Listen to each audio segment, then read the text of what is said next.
Can you believe this? A $250 fine for the sound of gently clinking wood.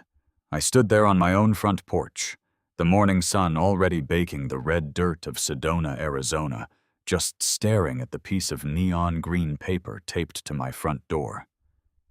It wasn't just taped, either. It was aggressively taped. Someone had used 4 separate strips of heavy-duty packing tape to ensure this citation survived a nuclear blast, sealing it directly over the peephole. I peeled it off, the adhesive taking a tiny chip of my expensive mahogany finish with it, and read the bold, capitalized letters. Notice of violation. Infraction. Unauthorized acoustic disturbance. Penalty, $250. Remit to HOA TREASURY within 7 days. I looked up from the paper and glanced to my left. Hanging from a small copper hook on the eaves of my porch was the culprit. A tiny, inoffensive bamboo wind chime. It consisted of exactly 4 hollow pieces of bamboo, suspended by twine. It didn't ring. It didn't clang. When a rare Sedona breeze actually managed to roll through the canyon and hit my porch, the bamboo softly knocked together. It sounded like a monk clearing his throat. It was the most aggressively peaceful sound on the planet. And it had just cost me $250. I crumpled the neon green paper in my fist. Sedona is beautiful, don't get me wrong. You've got the gorgeous red rock formations, the vortexes, the endless hiking trails, and skies so clear they look like they've been photoshopped. But the dark side of this paradise is that it's overrun by a very specific demographic. Wealthy retirees who have completely run out of problems to solve, so they manufacture them. Enter Richard. Richard was the president of the Desert Bloom Homeowners Association. He was a man who approached neighborhood management with the intensity of a 4-star general defending a contested border. He wore tactical sunglasses, the kind that wrap entirely around your skull, to walk his tiny, hyperventilating toy poodle, Barnaby. He carried a clipboard with a built-in calculator. I had once seen him on his hands and knees at the end of my driveway, measuring the height of my Bermuda grass with a literal stainless steel ruler. I stepped off my porch, the gravel crunching under my boots, and scanned the street. It didn't take long to spot him. About 3 houses down, Richard was pacing in front of the Miller residence, aggressively pointing at a ceramic garden gnome while furiously scribbling on his clipboard. Barnaby was lifting his leg on a meticulously manicured agave plant.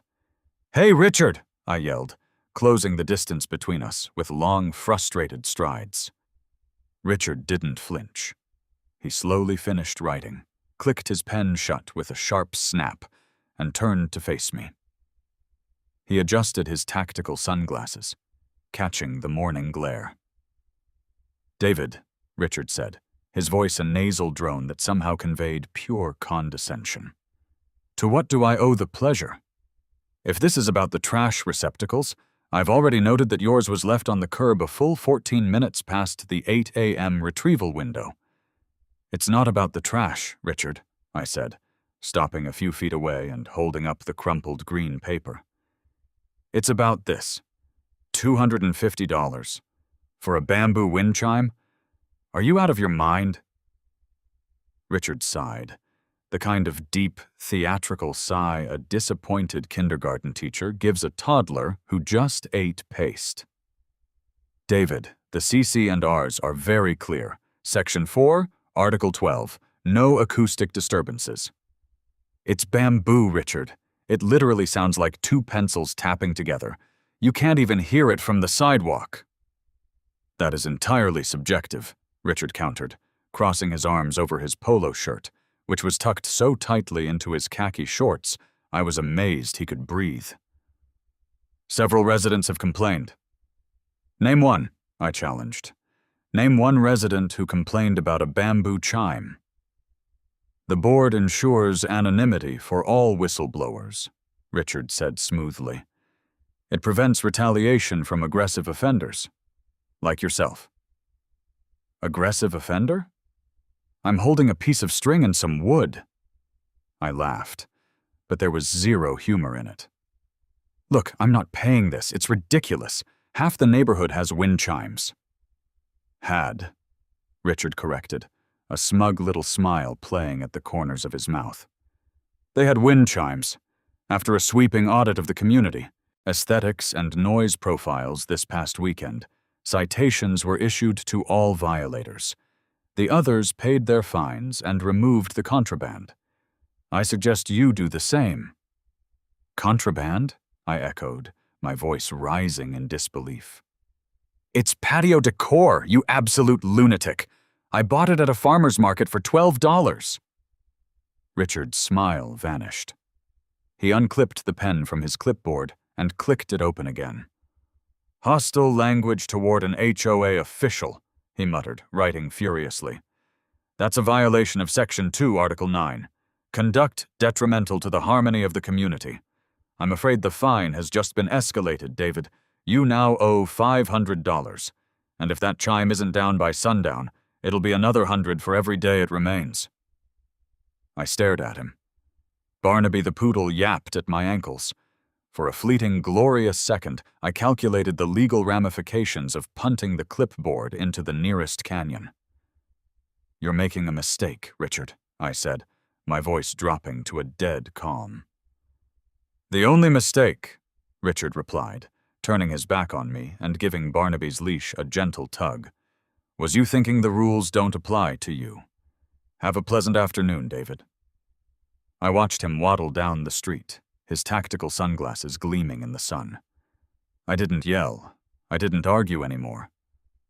I just turned around, walked back to my house, and walked straight into my home office. It was time to go to war. If there is one thing you need to know about me, it's that I am a profoundly stubborn man when I know I am in the right. I don't start fights, but if you corner me with bureaucratic nonsense, I will dismantle your entire world using your own rulebook. I poured myself a stiff bourbon. Neat. I sat down at my desk and booted up my laptop. I logged into the Desert Bloom HOA resident portal, a website that looked like it was coded in 1998 and actively resisted being navigated, and downloaded the full, unabridged covenants, conditions, and restrictions manual. It was 412 pages long. I cracked my knuckles, took a sip of bourbon, and started reading. For the first 3 hours, it was pure torture. The manual was a monument to micromanagement. There were 12 pages dedicated solely to the approved shades of beige you were legally allowed to paint your garage door. There was a strict formula for the ratio of decorative rocks to native cacti in your front yard. There was an entire section explicitly banning the construction of moats. Moats!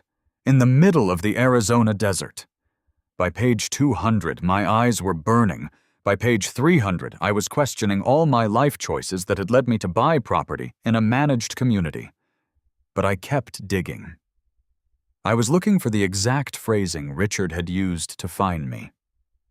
Finally, on page 342, under Environmental Aesthetics and Nuisances, I found it.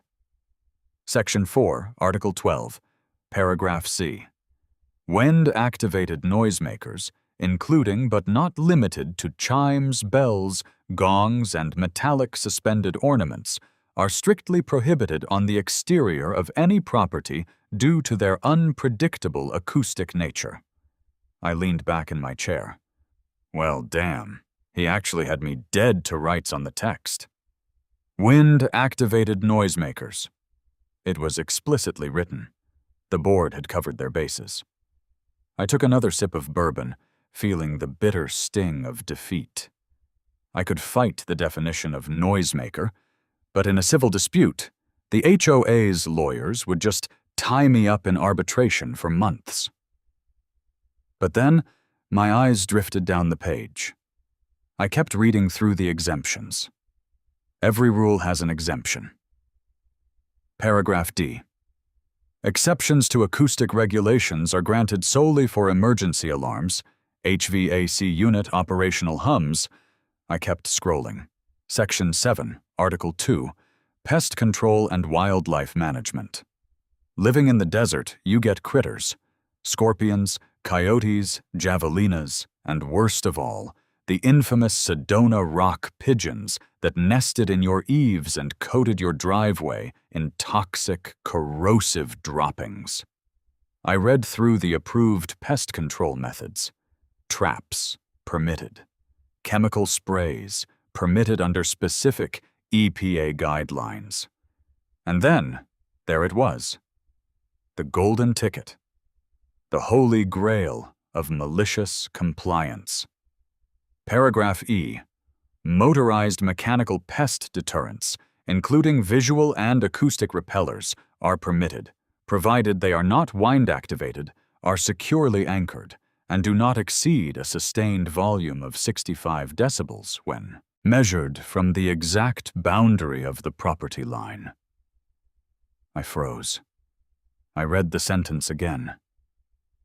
And again. Provided they are not wind-activated, do not exceed 65 decibels at the property line.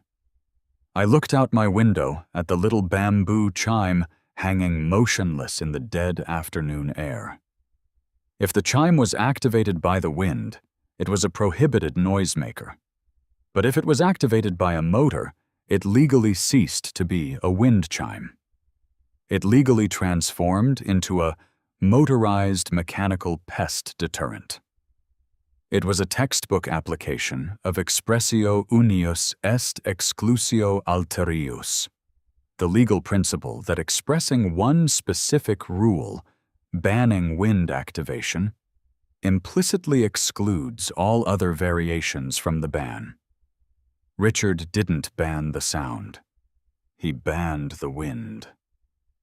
A slow, terrifying smile spread across my face.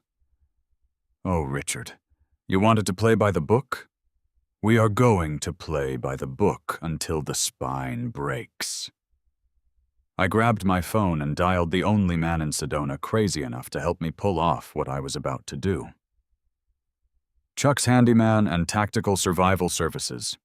Chuck speaking. If this is the IRS, I died 3 years ago. Chuck, I said, grinning like an absolute maniac. It's Dave. I need you to come over. I have a project. Dave, my man. What are we building? A bunker? I got some surplus steel I stripped off a decommissioned water tower. Good for radiation. Okay for zombies.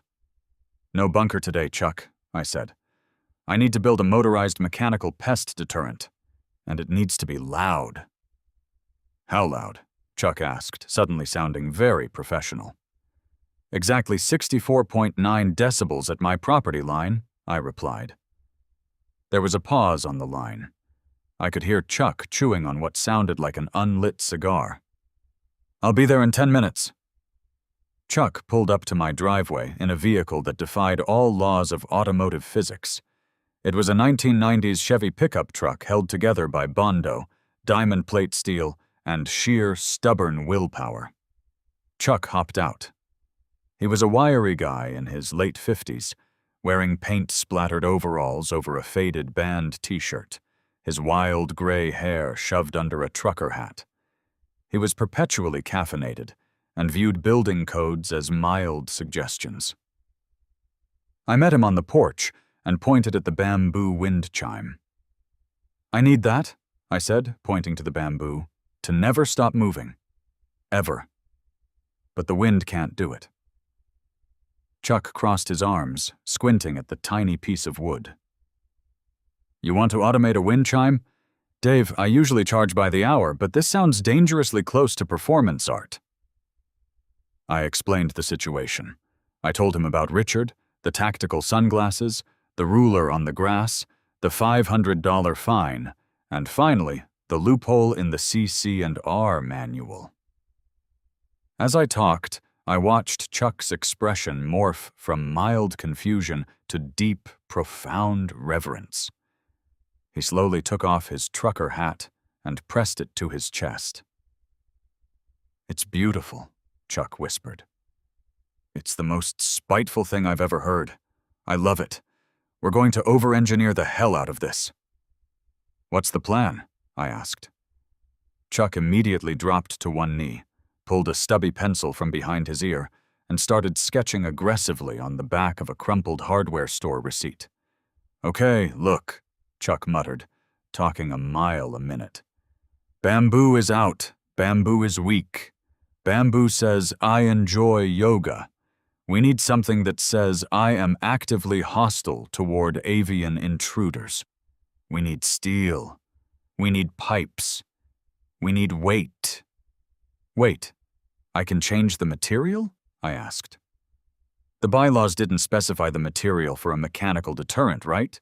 Chuck shot back, looking up with a wild glint in his eye. "Only the decibel limit?" "Exactly," I confirmed. "Right, so we go big. But we need a power source that won't blow your household breakers when it runs for days on end. And we need an actuator that is completely divorced from the wind." Chuck stood up and shoved the receipt in my face. It looked like the blueprints for a medieval siege weapon. "Here is the shopping list, Dave. I need you to go to the auto parts store down on Route 89A. I need one heavy-duty 12-volt car battery, deep cycle, the kind they use in RVs. Then, go to the junkyard. I know a guy named Earl. Tell him I sent you. I need a windshield wiper motor from a Ford F-150. Any year between 2004 and 2008. They had this flaw where the torque was absolutely ridiculous, practically indestructible." "A car battery and a wiper motor?" I asked, trying to visualize the monstrosity. "Keep up, Dave," Chuck said, pacing around the porch. "Then we hit the industrial supply yard. I want 30 pounds of industrial steel tubing, cut into varying lengths. Thick gauge, the kind of pipe you'd use to beat a radiator into submission. And zip ties, the thick black ones. Enough zip ties to secure a small elephant." "Chuck, is this going to look crazy?" I asked. "Dave, it's going to look like a cyberpunk torture device," Chuck said proudly. "But it will be completely legal under Section 7, Article 2 of your HOA bylaws. Go get the parts. I'll start reinforcing your porch beam. We're going to need lag bolts." The next 4 hours were a blur of hardware stores, junkyards, and the smell of ozone. I handed over a wad of cash to Earl at the junkyard for a grease-covered wiper motor that looked like it had survived a war. I lugged a massive 50-pound deep-cycle marine battery into the bed of my truck. I bought steel pipes that clanged together in the back of my cab with the kind of heavy, resonant thud that sends shivers down your spine. When I got back, Chuck had already mounted a massive steel bracket to the roof of my porch. "All right, bring it up here," Chuck yelled, wielding a power drill like a sidearm. We got to work. It was a masterpiece of redneck engineering. Chuck mounted the Ford F-150 wiper motor to the steel bracket. He then rigged a custom camshaft out of scrap metal, attaching the rotating arm of the motor to a heavy-duty steel crossbar. From this crossbar, we suspended the 30 pounds of industrial steel tubing using thick, braided steel wire. Finally, Chuck wired the motor down the side of the porch pillar, connecting it to the massive 12-volt battery sitting in a weatherproof plastic crate on the deck. He wired in a small rheostat dial so we could control the speed of the motor, and a toggle switch to turn the whole rig on and off. We stood back and admired our work. It did not look like a wind chime. It looked like an industrial meat tenderizer suspended over my welcome mat. "You ready for this?" Chuck asked, his hand hovering over the toggle switch. "Wait," I said. I ran inside and grabbed my professional decibel meter, a holdover from my days doing audio mixing. I ran down my driveway and stood precisely on the property line where my concrete met the HOA-maintained sidewalk. "Okay, Chuck," I yelled back. "Light it up." Chuck threw the switch.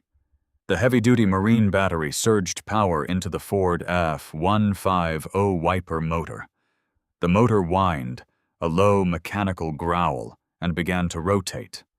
The heavy steel crossbar jerked into motion. And then, the symphony of spite began. The 30 pounds of thick steel pipes swung violently into each other. Clang! The sound was immense. It was heavy, resonant, and entirely unignorable. Clang! Clang! As the wiper motor hit its stride, the rhythmic smashing of steel on steel echoed off my stucco walls and blasted out into the quiet Sedona afternoon. It sounded like a blacksmith forging a broadsword in my front yard. I looked down at the decibel meter in my hand. It spiked. 58. 61. 67. "Turn it down!" I yelled over the din. "We're over the limit!" Chuck fiddled with the rheostat dial on the porch. The motor slowed its frantic pacing. The violent clang, clang, clang settled into a heavy, methodical bong. Bong, bong. It sounded like a haunted clock tower. I watched the meter. 62. 63. 64.1. "Right there!" I screamed, holding my hand up. "Lock it in!" Chuck taped the dial in place. I stood on the property line, the meter reading a steady, beautiful 64.8 decibels. Perfectly, mathematically, unassailably legal. The sensory details of that moment are burned into my memory.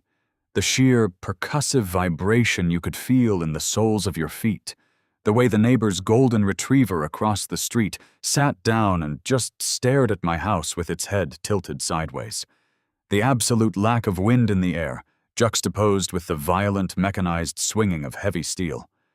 I walked back up to the porch, grinning so hard my face hurt. Chuck was wiping grease off his hands with a rag, looking at the swinging pipes like a proud father.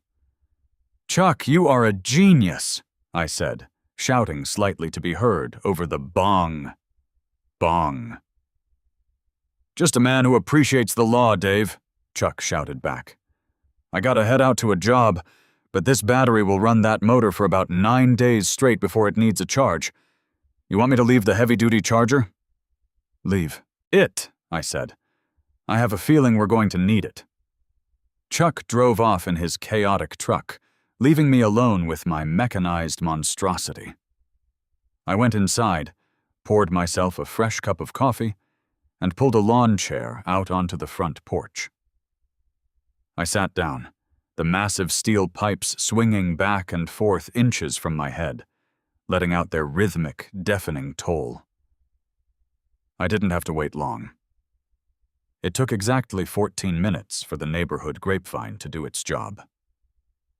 I saw him rounding the corner before I heard him. Richard was practically sprinting down the sidewalk, his tactical sunglasses nearly slipping down his nose, Barnaby the poodle dragging behind him like a furry anchor.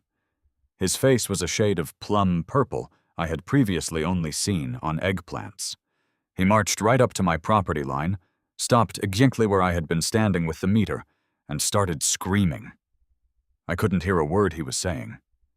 I took a slow, deliberate sip of my coffee, leaned forward in my lawn chair, and cupped my hand to my ear. "What?" I shouted over the bong, bong, bong of the steel pipes. Richard stomped his foot, veins bulging in his neck. He pointed a shaking finger at the rig, then at me, then at his clipboard. He took a step onto my driveway. "Careful, Richard," I bellowed. "Don't trip, I would hate for you to sue me." He marched up the driveway and stood at the bottom of the porch steps, right at the edge of the deafening noise. "Turn that infernal machine off right now!" Richard shrieked, his voice cracking an octave. "I can't hear you, Richard. It's the pest deterrent," I yelled back cheerfully. "It is a noisemaker. You are in violation." I stood up, walked to the edge of the porch, and looked down at him. It is not wind-activated, Richard. Therefore, it does not fall under Section 4, Article 12, Paragraph C. It is a motorized mechanical pest deterrent authorized under Section 7, Article 2. It keeps the pigeons away." "There are no pigeons!" Richard screamed, looking frantically around the empty sky. "Exactly! It works perfectly!" I roared back. Richard looked like he was about to have a stroke. He gripped his clipboard so tightly his knuckles turned white. "You think you're clever, David? You think you can find a little loophole and mock the authority of this board? I am calling the police. This is a municipal noise violation. I will have you arrested." "Go ahead." I gestured broadly to the street. "Tell them to bring a decibel meter. I'm clocked in at 64.8. Richard spun around, yanked Barnaby's leash, and stormed off down the street, already pulling his cell phone out of his pocket. I sat back down in my lawn chair, crossed my legs, and took another sip of coffee. The trap was set. The bait was taken. Now, we wait for the law. The Sedona Police Department showed up about 20 minutes later. 2 officers rolled up in a standard-issue Explorer, the lights off, but moving with the slow, cautious crawl of cops, responding to a bizarre call. Richard was waiting for them at the corner, waving his clipboard frantically like he was trying to flag down a rescue helicopter on a deserted island. I stayed in my chair on the porch. Bong, bong, bong. The wiper motor whirred happily. The steel pipes smashed together with beautiful consistency. The 2 cops stepped out of the cruiser. One was a tall, older guy with a graying mustache who looked like he was 2 days away from retirement and deeply tired of everything. The other was a younger rookie, trying very hard to look serious while staring at the contraption on my porch. Richard immediately began rapid-firing complaints at them, pointing at my house, pointing at the manual on his clipboard, practically jumping up and down. The older cop held up a hand, silencing Richard, and the 2 officers slowly walked up my driveway. I stood up, grabbed the remote toggle switch I had wired up, and clicked it off. The wiper motor spun down. The heavy steel pipes swayed to a halt. The sudden silence in the canyon was deafening. "Afternoon, officers," I said, leaning on the porch rail. "Afternoon," the older cop said, hooking his thumbs into his duty belt. He looked up at the steel rig, then over to the car battery, and finally rested his eyes on me. "Dispatch got a call about a disturbance.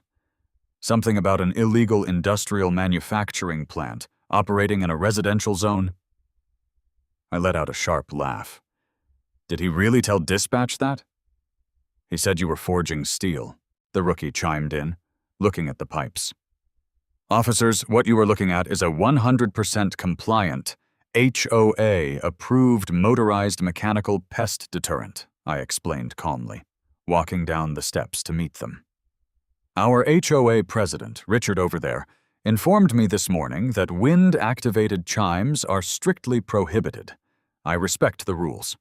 So I removed my bamboo wind chime and installed this automated, non-wind-dependent system to keep the rock pigeons off my roof."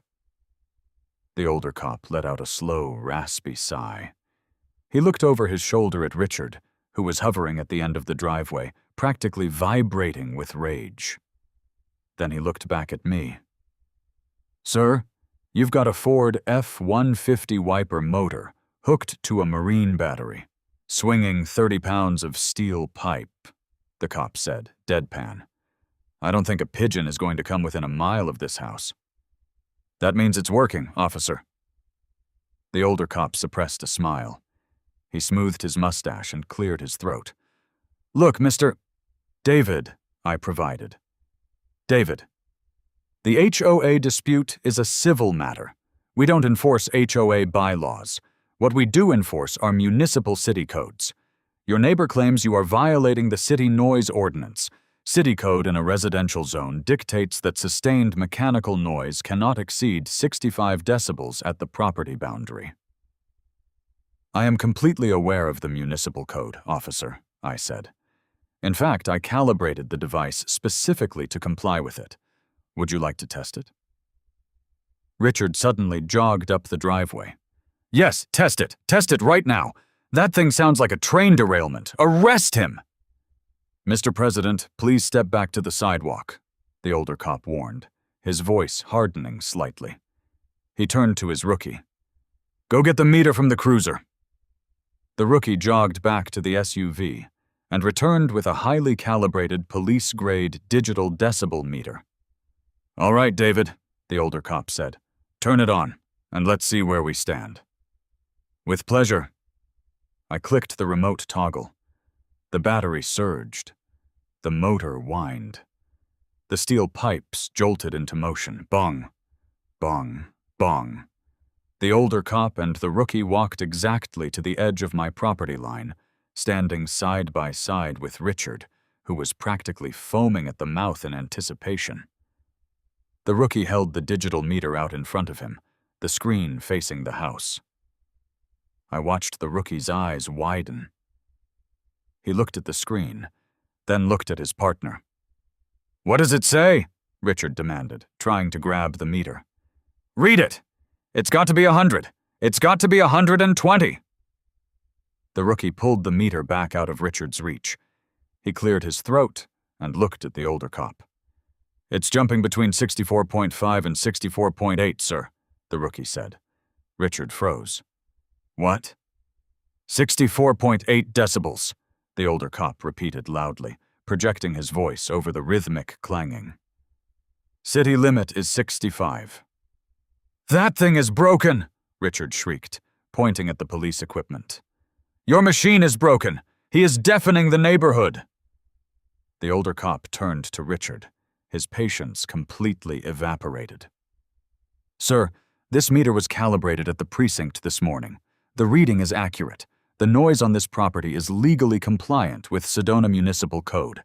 This is not a police matter. It is a civil dispute between you and the homeowner. If you call 911 again for a non-emergency civil dispute, I will cite you for misuse of emergency services. Do we understand each other? Richard opened his mouth to argue, looking back and forth between the cops, me, and the swinging steel pipes. He had nothing.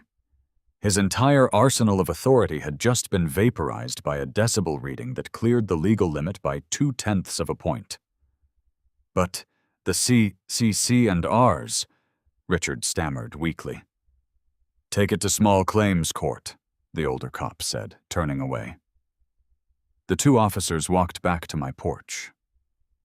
The older cop looked at me, gave a subtle, almost imperceptible nod of respect, and spoke over the noise. Have a good day, David.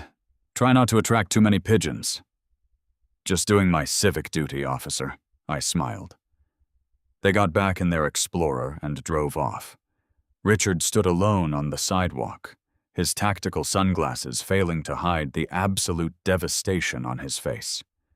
He looked at me one last time, a look of pure, unadulterated hatred, before turning and marching back toward his house, Barnaby trotting miserably behind him.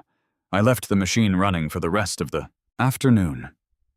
It was a beautiful sound. It was the sound of victory. It was the sound of a perfectly executed, legally bulletproof loophole. But I knew this wasn't the end. Richard wasn't the kind of man to just take a loss and walk away. He was a bureaucrat. And bureaucrats only know how to do one thing when they get backed into a corner. They hold a meeting. Exactly 72 hours. That is how long the machine ran. I mean, honestly, you haven't truly experienced the depths of psychological warfare until you've subjected a quiet suburban cul-de-sac to 3 straight days of industrial steel clanging together at exactly 64.8 decibels. Bong, bong, bong, day and night, rain or shine. I literally bought industrial-grade, noise-canceling headphones for myself just to sleep. But during the day, I'd sit on my porch, drinking my coffee, watching the neighborhood slowly lose its collective mind. The mailman started wearing earplugs. Delivery drivers would literally sprint to my door, drop the package, and peel out of the driveway like they were under artillery fire. And Richard? Oh, Richard was spiraling. I watched him through my living room window. He'd pace back and forth on his pristine lawn, glaring down the street at my house. He couldn't call the cops again because the older officer had explicitly threatened to cite him for misusing emergency services. He couldn't cite me for the HOA noise violation because I had beaten the CC&R definition. He was completely, hopelessly trapped in a bureaucratic prison of his own making. But like I said, guys like Richard don't just surrender. When they lose on the battlefield, they retreat to the boardroom. On the morning of the 4th day, a certified letter was violently shoved into my mailbox. I walked out, gave the swinging steel pipes an affectionate little pat, and pulled the envelope out. It was printed on the official, heavy stock paper of the Desert Bloom Homeowners Association. Urgent. Mandatory Emergency Board Meeting. Subject: Immediate amendment to Section 7, Article 2, Pest Control, and Community Noise Standards. Attendance is mandatory for parties involved in active disputes. I guess this was it. The final showdown. The meeting was scheduled for 7 p.m. that evening at the Desert Bloom Community Clubhouse. I spent the next 6 hours preparing my nuclear briefcase. I didn't just print out the bylaws, I printed out a fresh, color-coded, tabbed binder of the bylaws. I had a copy of the Sedona Police Department incident report from the day the cops showed up, officially documenting my decibel reading at a legal 64.8. But I needed a kill shot. I needed something that would not just win the argument, but completely remove Richard from the board so I didn't have to spend the next 10 years fighting him over the height of my azaleas. So I called my buddy, Mark. Mark is a real estate attorney up in Flagstaff. He's the kind of guy who charges $500 an hour just to look at you. But I had helped him build out his backyard deck a few years ago, so he owed me a solid. I explained the situation to him over the phone. Mark literally laughed so hard he choked on his lunch. "Dave!" Mark gasped, trying to catch his breath. "You hooked a truck motor to a car battery to beat a noise ordinance? You're a madman." "I'm a sovereign citizen of my own porch, Mark," I said. "Now look, I need to crush this guy tonight. He's trying to rewrite the bylaws on the fly to get rid of my machine. What's my play?" "Send me the PDF of your CC&Rs, Mark said, suddenly sounding very professional. "Give me 20 minutes. 20 minutes later, my phone pinged with an email from Mark. It contained a PDF of a letter printed on his terrifyingly official law firm letterhead, and a single sentence in the body of the email. "Read Article 14, Section 3, Paragraph B out loud to the board, and hand them this letter. Enjoy the fireworks." I opened the CC&R document, scrolled down to the absolute bottom of the 412-page manual, a section I hadn't even bothered reading because it was buried under the index, and read the clause Mark had found. A massive, cynical grin spread across my face. It was beautiful. It was the ultimate checkmate. At 6:45 p.m., I walked into the Desert Bloom Community Clubhouse. It was a sterile, overly air-conditioned room that smelled faintly of the chlorine from the adjacent indoor pool. There was a folding table set up at the front with 3 chairs. A plate of aggressively dry store-bought cookies sat next to a lukewarm urn of decaf coffee. The room was packed. Honestly, I think half the neighborhood showed up just to see the guy who turned his porch into a steel mill. I took a seat in the front row. I set my color-coded binder on my lap. At exactly 7 p.m., Richard marched into the room. He wasn't wearing his usual khaki shorts and polo. No, Richard had put on a full two-piece suit for this. He looked like he was about to deliver closing arguments at the Supreme Court. He was flanked by the other two board members, Martha, a sweet older lady who served as the secretary and mostly just liked baking for community events, and Gary, the treasurer, a retired accountant who looked perpetually terrified of conflict. Richard took the center seat, adjusted the microphone, and cleared his throat. "I call this emergency session of the Desert Bloom HOA to order," Richard intoned, his voice echoing slightly in the rec room. "We are here to address an unprecedented crisis. A rogue element within our community has exploited a loophole to inflict acoustic terrorism upon this neighborhood." A low murmur went through the crowd. I just sat there, legs crossed, giving Richard a polite, unblinking smile. "Therefore," Richard continued, slamming his hand on the table, "I am proposing an immediate emergency amendment to Section 7 of our bylaws, completely banning all motorized mechanical equipment on the exterior of any property, retroactively enforceable as of this evening." He pointed a shaking finger directly at me. "And Mr. David here will be fined $1,000 for the damages his machine has caused to the peace of mind of this community." Gary looked down at his notes, sweating. Martha looked like she wanted to be anywhere else on Earth. "I second the motion to discuss," Gary mumbled into his microphone. "The floor is open for comment," Richard said smugly, leaning back in his chair. "David, do you have anything to say before this board votes to shut down your little circus?" I stood up slowly. I buttoned my jacket. I picked up my binder and walked right up to the folding table, placing it down with a heavy thud. "I have a few things to say, Richard," I said, making sure to project my voice so the entire room could hear me. "First of all, I'd like to submit into the official HOA record this copy of the Sedona Police Department incident report from Tuesday." I slid the paper across the table to Martha. She nervously adjusted her reading glasses. "As you can see, Martha, the police investigated the alleged acoustic terrorism.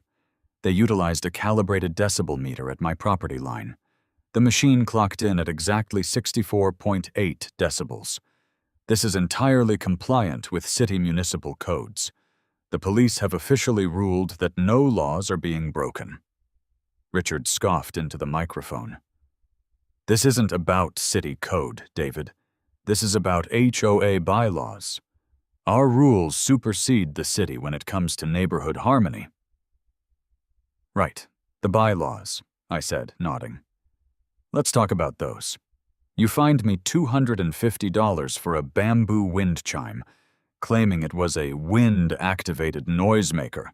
I complied with your ruling. I removed the wind chime." "And replaced it with an industrial pile driver," Richard yelled, losing his composure.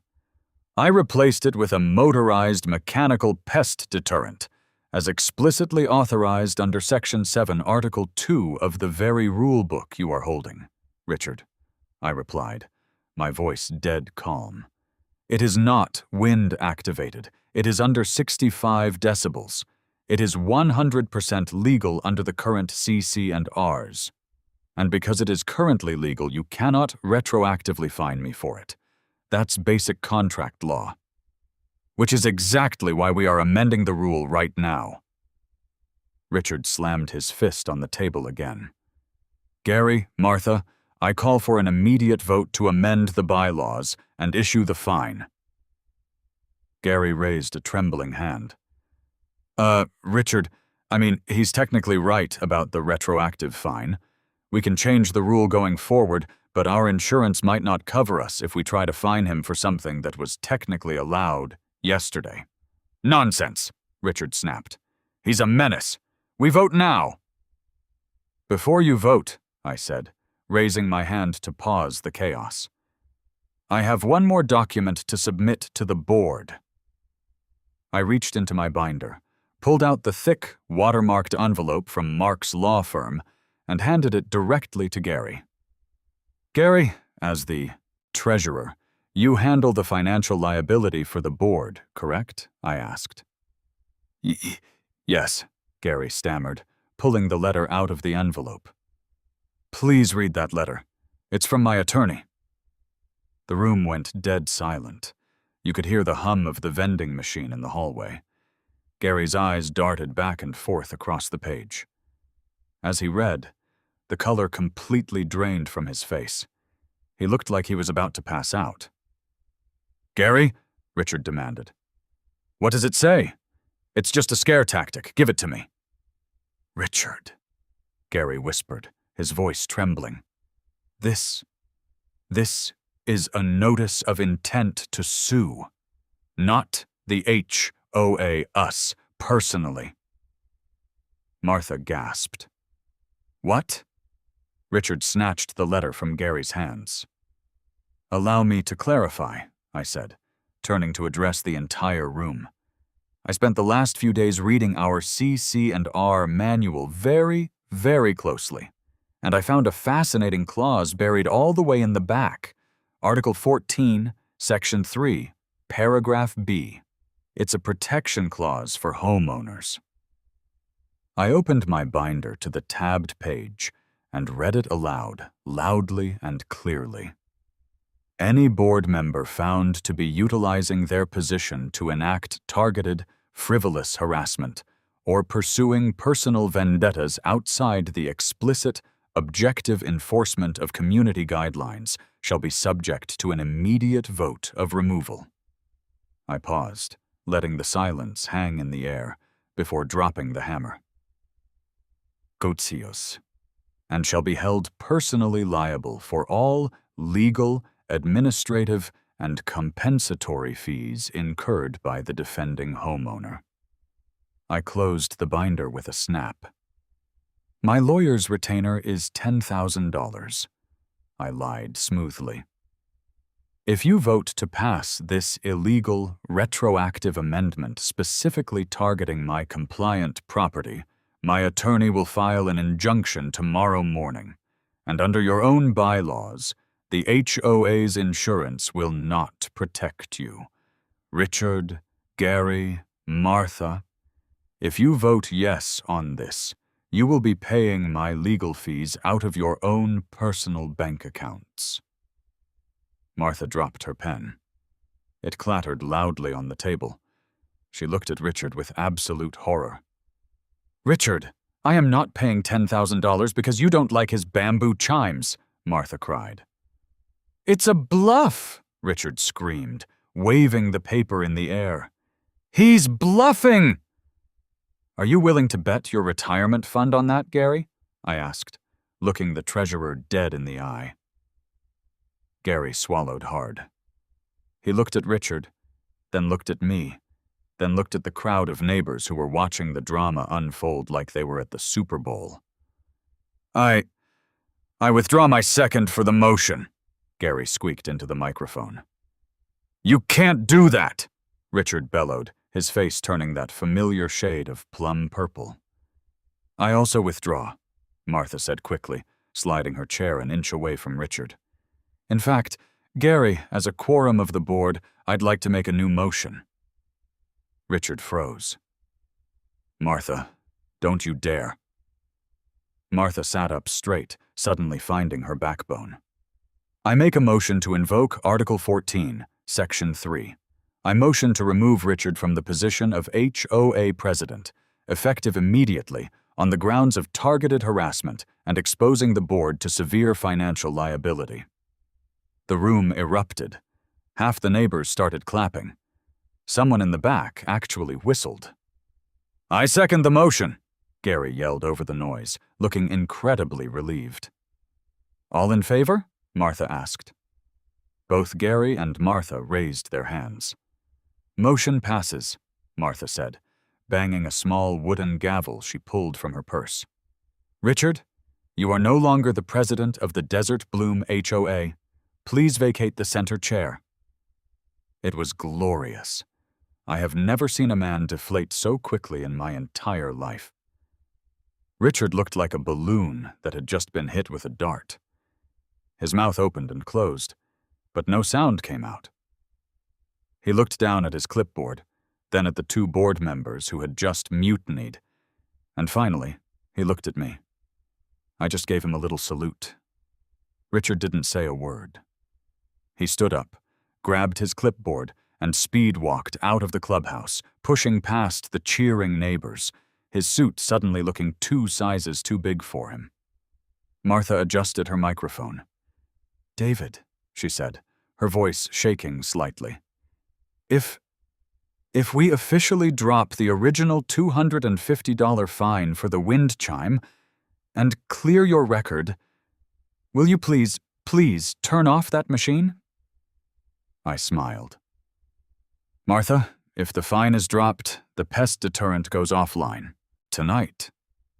"Consider it dropped," Gary said immediately, stamping a piece of paper on his desk.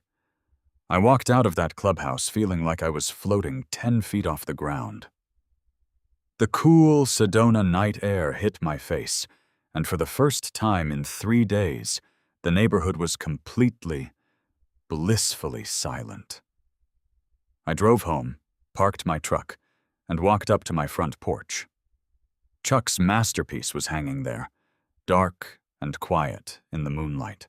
I reached over to the plastic crate, disconnected the heavy-duty clamps from the marine battery, and fully powered down the system.